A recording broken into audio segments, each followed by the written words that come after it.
আসসালামু আলাইকুম প্রিয় মা ও বোনেরা, আপনার রমজান শুধু রান্নাঘরে কেটে যাওয়ার জন্য নয়। এই 5টি কথা আপনার পুরো মাসটাই বদলে দিতে পারে। রোজা রেখেছেন, ক্লান্ত শরীর, তারপরে উনুন বা রান্নাঘরে গ্যাসের সামনে দাঁড়িয়ে আছেন শুধু পরিবারের মুখে হাসি দেখবেন বলে। আজ আমি ভালোবাসা আর সম্মানের সাথে এমন 5টি ছোট টিপস আপনাদের বলবো যা আপনাদের রমজানকে বদলে দিতে পারে ইনশাআল্লাহ। 1 নম্বর, মুখকে কখনো ফাঁকা রাখবেন না। রান্না করছেন, সবজি কাটছেন বা ডাল নাড়ছেন, হাত কাজ করছে, কিন্তু আপনার মুখটা যেন চুপ না থাকে। ধীরে ধীরে পড়তে থাকুন সুবহানাল্লাহ, আল্লাহু আকবার, অথবা দুরূদ শরীফ পড়ুন। ভাবুন তো, হাত কাজ করছে কিন্তু আপনার মুখ সমানে ইবাদত চলছে। এইভাবে রান্না করা খাবারের বরকতও আসবে আর আপনার নেকির আমলনামাও ভরে উঠবে। 2 নম্বর, রান্নাঘরকে বানিয়ে ফেলুন ছোট একটা মাদ্রাসা। মোবাইলে কোরআনের তিলাওয়াত চালু করে রাখুন অথবা কোনো ভালো বয়ান শুনুন।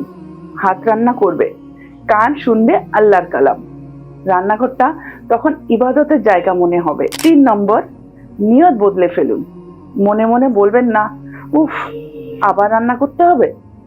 ভাবুন ভাবুন আমি আল্লাহর রোজদারের বান্দাদের জন্য খিদমত করছি। এই খিদমতের সওয়াব কত বড় জানেন কি আপনি? নিয়ত ঠিক হলে সাধারণ রান্নাও ইবাদত হয়ে যায়। 4 নম্বর, ইফতারের আগে 10 মিনিট গুরুত্বপূর্ণ কথা।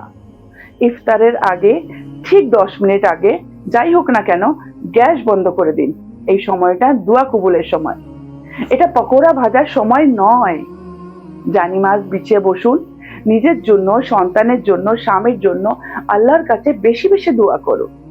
এই 10 মিনিট হয়তো আপনার জীবন বদলে দিতে পারে। 5 নম্বর, ইফতার হালকা রাখুন। এই ইফতার এত ভারী করবেন না যেন খেয়ে উঠে শরীরে ভেঙে যায় আর তারাবি নামাজ পড়ার শক্তি না থাকে। মনে রাখবেন, রমজানে আসল উদ্দেশ্য পেট ভরানো নয়, আল্লাহকে রাজি করানো। আমার প্রিয় মা ও বোনেরা, আপনারা শুধু রান্না করছেন না, আপনারা এই পরিবারকে ইবাদতের শক্তি যোগাচ্ছেন। এই কথাগুলো যদি আপনার ভালো লাগে তাহলে এই ভিডিওটা আপনার মা বোন স্ত্রীদের কাছে শেয়ার করুন। হয়তো এই ছোট একটা মেসেজ তাদের রমজানকে আরো সুন্দর করে তুলবে ইনশাআল্লাহ। আল্লাহ আমাদের সবার রোজা কবুল করুক, আমিন। আসসালামু আলাইকুম।